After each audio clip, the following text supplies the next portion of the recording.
Good day, magandang araw sa inyo mga kautol ko. Dito na tayo sa studio ngayon. Eto, nakapag-setup na tayo. Yan, may client tayo mamaya. Hihiga dyan. Lineworks lang yung gagawin natin sa may binte. Ay, hita pala. Tapos yun, kakatapos lang din natin magpa-o-block sa barbers natin na si Jesse Sir. Thank you, bro. Then we have here a package from China. We're gonna open it today, bro. Thank you sa nagpadala. Tara, samahan niyo ako mga kautol.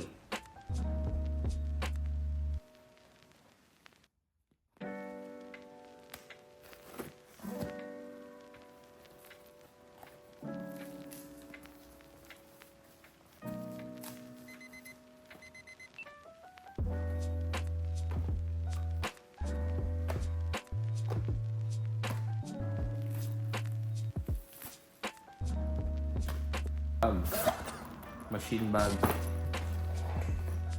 Oh. Rubbers. Rubber bands. And the machine itself. Foam. The manual.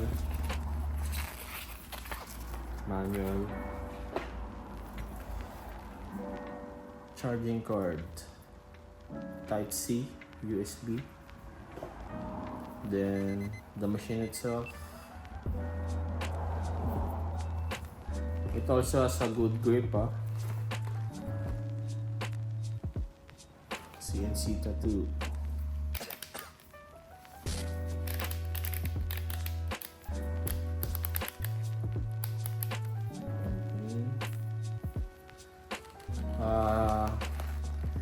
There's no markings for the strokes, adjustments of strokes, little heavy.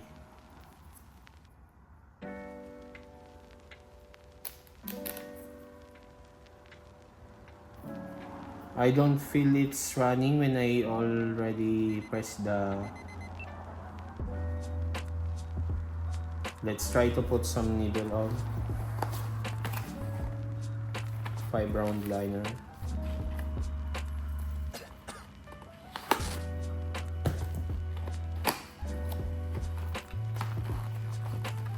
The new box of CNC cartridge is, I think they downgrade the box because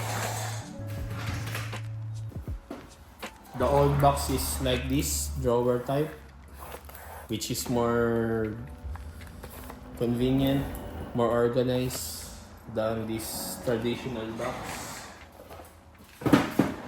You see, not like a drawer style, you just get one. Then sometimes if you pull out all of this, it's take time to get it back.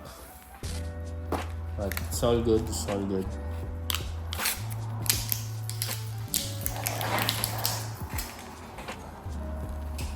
We try.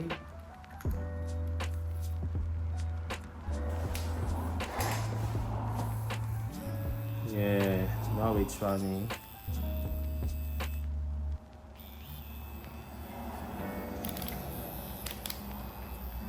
Oh, nice. You won't feel the vibration on it. 9 volts, but I feel less power than my other machine.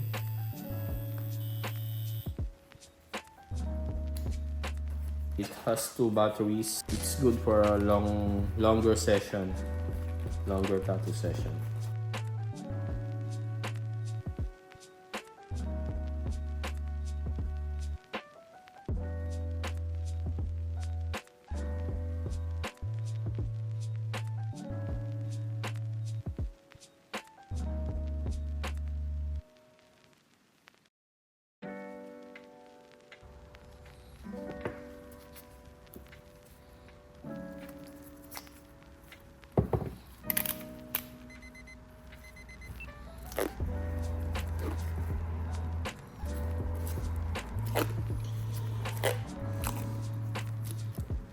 have this grafting tape on Temu.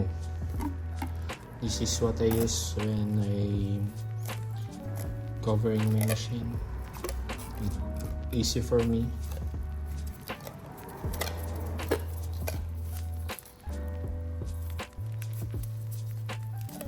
Grafting tape.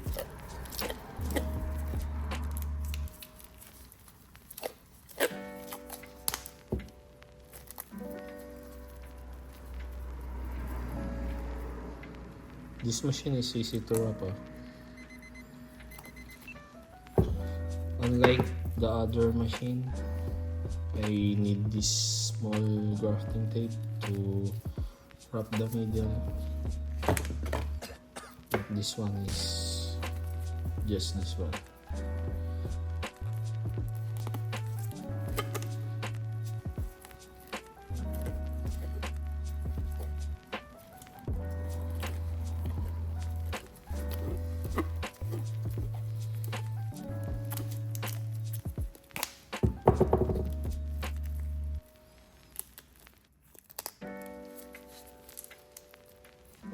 See.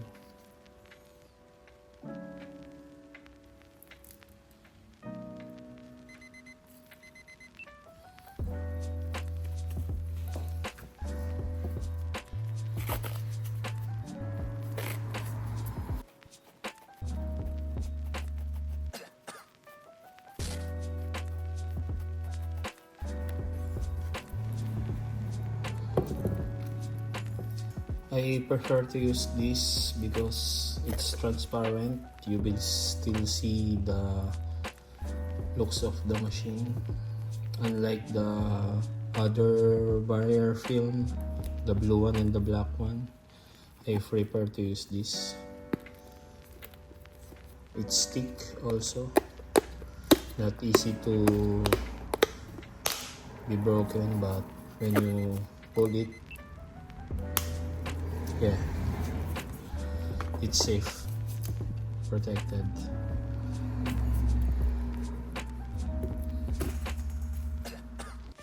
Bali sa line work ko lang siya matitesting ngayon mga kautol. I will just use the 7 round shader. Ito, sisimulan na natin. I choose to use 7 round shader because I need a thicker line. They only give me 3 round liner and 5 round liner. That's why I use a round shader needle.